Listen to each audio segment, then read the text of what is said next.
Hi guys, and welcome to another Wargame Red Dragon tutorial. And today we're going to be looking, well basically we're going to be getting into some action. So in the last tutorial we looked at the deployment and how to deploy your units, and today we're going to get into the action. I'm going to show you how line of sight works, how you view your units on the battlefield, what some of the icons mean, how to move your units and stuff like that. So hopefully you've had a look at the map before you decide to do battle, and you've decided on your opening strategy and are ready for action. Now before you start the battle, it can be useful to actually have a look at the map, just to think also not only what you're doing but what you think the enemy might be doing.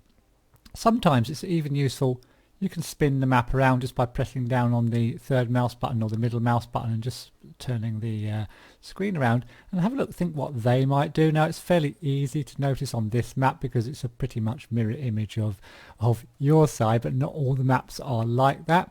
So you could, for example, you could have a look at the where the roads go. So they're likely to start their units on this road and run them straight into the town. Maybe they'll put some units over in Foxtrot along this road, or perhaps even go to Delta along this road. Also check out your flanks. I mean, this one's got basically all sea on one flank where the naval units will come in, and it's got a lot of forest on the other flank where they could sneak down some units down here to try and take you by surprise, especially in multiplayer games. Or you could think that you might even want to do that. You might want to sneak some Delta Force or some SAS down here and take them by surprise in Gulf, and even sneak in a command in there to neutralize their air zone or something like that. But that's quite advanced play, to be honest. So let's get the battle underway. Now once you press this launch button, you'll hear, if this is against the AI of course, or you'll hear a little sound, and once you've heard that sound, be ready. It's really important to be fast at the start of a game. Even the speed of your choppers can make a difference. Now in this game you can see I've got some Celtics here, these are anti-air choppers, I've got some infantry in Black Hawks, I've got a recon chopper so I can see what's going on, and some SAS in a Puma, and I'm following that up with a tank and some anti-air units. And basically I'm just going to go up to Charlie. I'm pretty much going to ignore Delta, and I'm going to put a CV over into Alpha so that I can bring out naval units if I want. And then once I've got Charlie and pushed up into Echo, then I'll probably put a CV in Charlie. Now that's my strategy for this particular game against the AI. So once you press that, be ready, and although I won't be too quick, so launch battle. There's the noise and all your icons ready to go, and fast move or just attack everything. So the choppers, get them over there straight away. Just right click all your choppers. Now with your ground units, always do move fast. So move fast and click them somewhere. Now you can micro your stuff, but get everything moving first. So the first thing I'll do, I'll get my Fuchs command just to go over to Alpha, and they can, actually no, that's going over to Alpha, that command, and the Fuchs command is going to go up towards Charlie, and then you can micro everything else as and when you want. So I'm just going to pause the game very quickly there. I'll put it on bullet time and explain to you a few other things. Now first thing I want to explain to you is how line of sight and line of fire works. Now fog of war isn't displayed in Wargame. So therefore you can move your camera anywhere on the battlefield to check out the landscape and prepare your strategies accordingly. So it's like a map. You can see everything. You can see where the forests are, where everything is. As in real life, in a general, you'd be able to have a map and you'd have some idea of where everything is on the battlefield. However, just like in real life, you won't see your enemy's units until they are in the line of sight of one of your units. Now landscape elements have a huge impact on your line of sight. Some elements like buildings, for example, will completely block the line of sight. They're not blocking the line of sight of these choppers because these choppers are of course in the air, but they will block the line of sight of ground units, well, buildings. Other things like hedges, so even small hedges like this, and even small clumps of trees and things can either block your line of sight or will severely reduce your line of sight and basically just reduce its quality. So you do need to use reconnaissance. Okay, reconnaissance is really, really important in all of the Wargame series. Recon, recon, recon. Everyone says it, it's got to be done.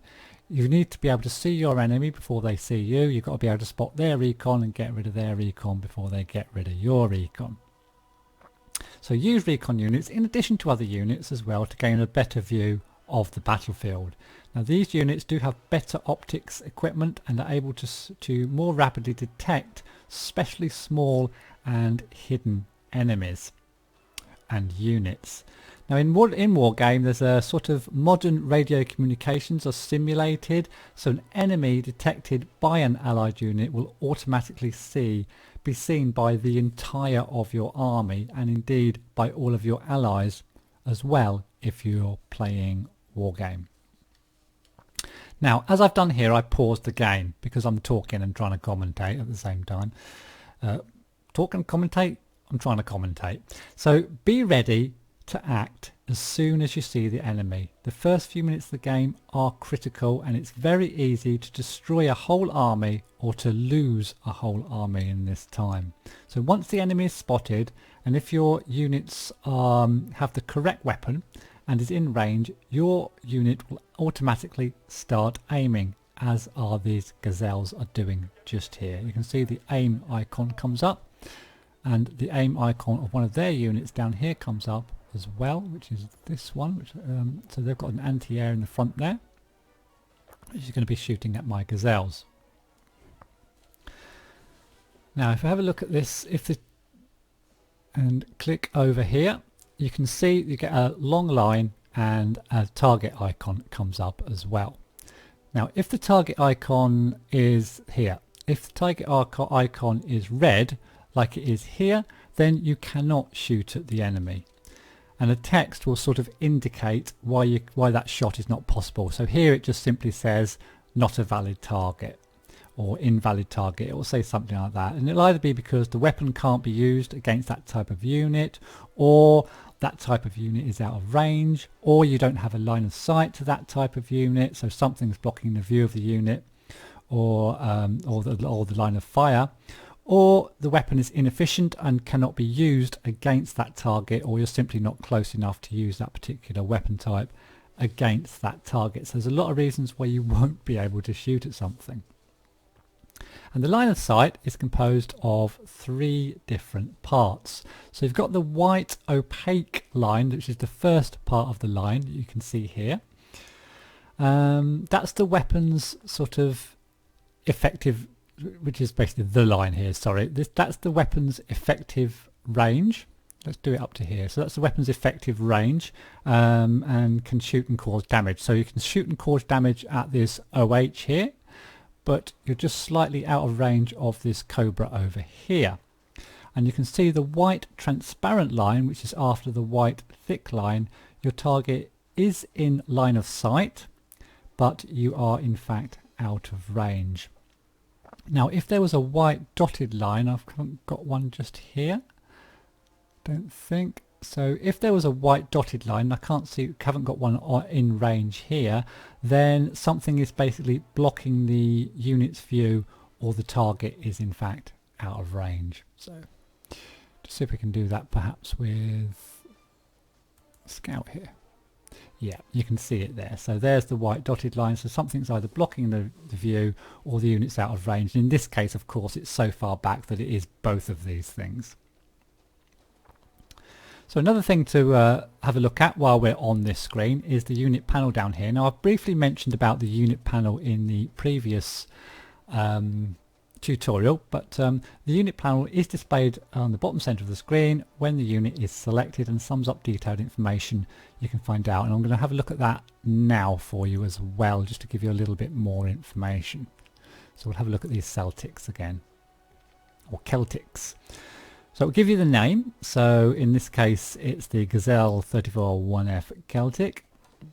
It'll give you the rank down here. So in this, so it's got two stripes, and units will gain experience through battle, and ranked units have better accuracy, they'll reload faster, they have a faster aiming speed, and a higher capacity for detection of the enemy, and greater morale, i.e. they will rout a lot slower than the other units. And you can build up the veterancy of your units during a battle. So the more you use something and the more it's involved in the battle, the more chance there is of it dying for one, but the more chance also there is of it vetting up if it does well. What else have we got on here? We've got the condition of the unit. So this represents the unit condition. So a full bar down here, which has got 4 bars here, represents the unit in top condition. And once the bar is empty, the unit will be destroyed. So in this case, we've got our OH here, which is, oh, you can't see the enemies, my apologies. So then we've got the status. So the status here is calm. So units react perfectly to orders when they are calm. Now if this was under fire, which it probably will be quite shortly, it can cause stress and may start to be worried, and you'll get a little worried sign up here. That just slightly reduces the accuracy and reloading speed of the unit. Now if a unit becomes panicked here, then the accuracy and reloading speed is actually dramatically reduced. And when something becomes stunned, the unit will temporarily be immobilized and will actually be incapable of reacting. Now the worst case scenario is that a unit's under so much fire and becomes so damaged that it routs, in which case any attempt to control the unit will be in avail, and the unit will just simply become autonomous and flee the battlefield if it can. And you can't give any orders to units that are in the rout status. We've also got its fuel down here. It's got 424 out of 450 units of fuel. So that's where that's displayed. If a unit runs out of fuel, you need to resupply it before it can move again. You can resupply units before they run out of fuel as well, of course, if they're just low on fuel. It gives you the unit model and name. The weapon type, in this case we've got a Mistral. The remaining ammo, it hasn't shot one off yet, so it's still got 4 out of 4 of its rockets in the mist for the Mistral. You can turn off this here if you wanted to, so just by clicking on it, it will go red, which means that weapon is now off, and you can click on it again to turn the weapon back on. If we go to one with a couple of different weapons, so look down here, this leopard. So this leopard's got a primary and a sort of secondary weapon. So you can turn one off and keep the other one on, whatever you want. Now, not generally that useful for things, but useful in certain situations. For example, if you come up against seed aircraft, some of the anti-air units have radar tracking devices, and you need to switch these radar tracking devices or the radar weapons off if there are seed area or aircraft around, because the seed aircraft will target the radars of those units. Also, if you've got a recon unit that's hidden somewhere and you don't want the enemy to know about it, you might want to turn its weapons off so that it can't get spotted, because as soon as it starts firing on something, it will be spotted. Okay, so if I just continue just a little bit, paused, normal, and we'll just watch one of these fire off. There, and you'll see that Celtic's gone down by 1 missile and destroyed that OH. And you get a little figure up there in destruction mode, which tells you that you've just scored 100 points from the enemy. There are also a number of icons that can be displayed during the progress of a battle, and they're normally displayed next to the unit that they pertain to. For example, this one indicates that the unit is out of its specific type of ammo and needs resupply.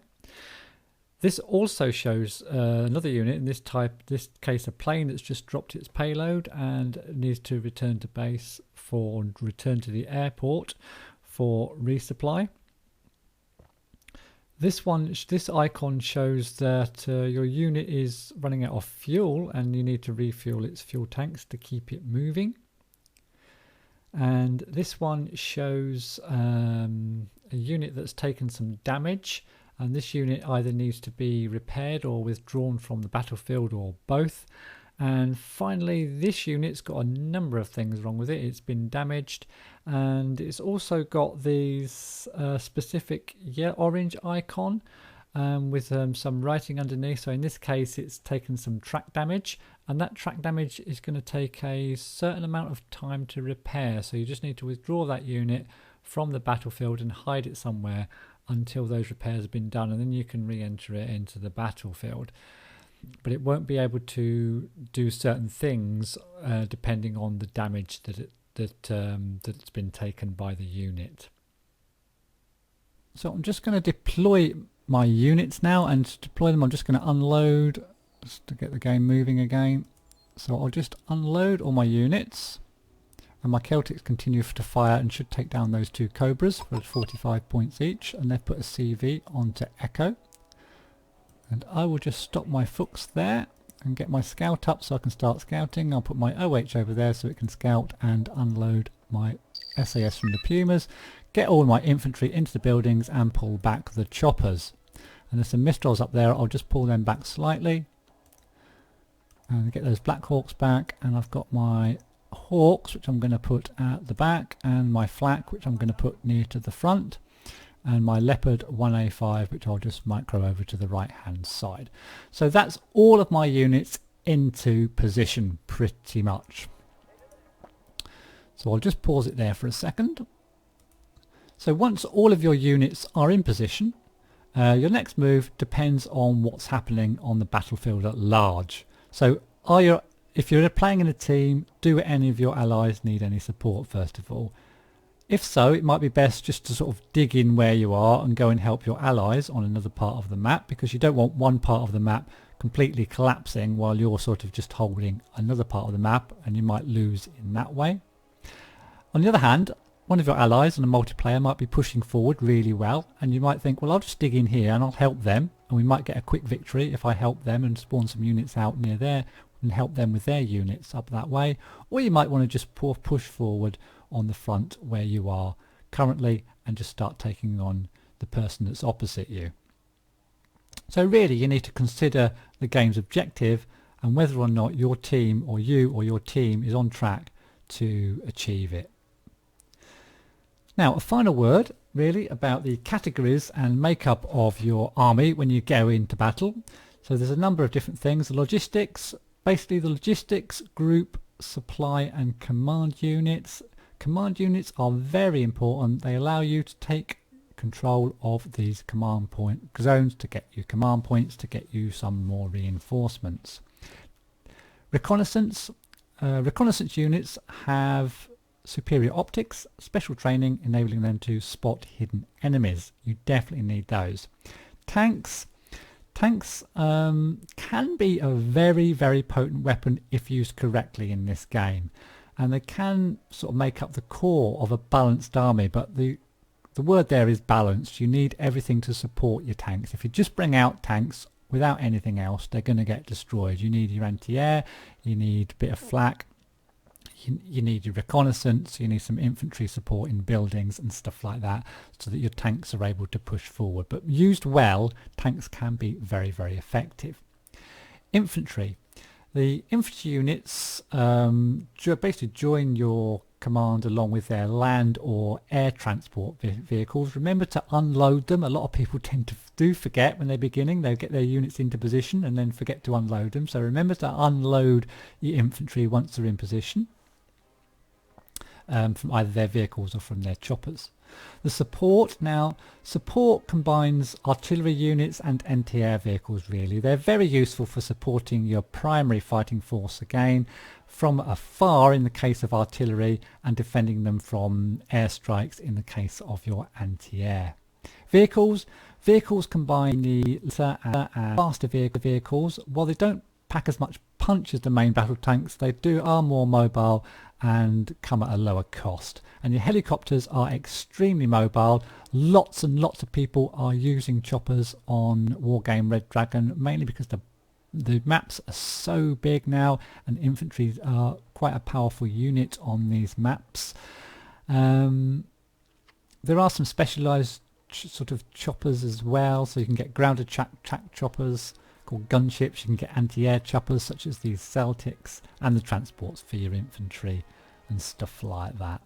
And then of course there's your naval support. It does not just ships, it's also anti-naval planes and anti-naval helicopters, which you need to come to grips with as well, and landing troops, which you can get in marine decks. And then you've got your planes. Your planes, of course, you don't deploy, you just buy them and then bring them in from your aircom down here on the bottom left hand side.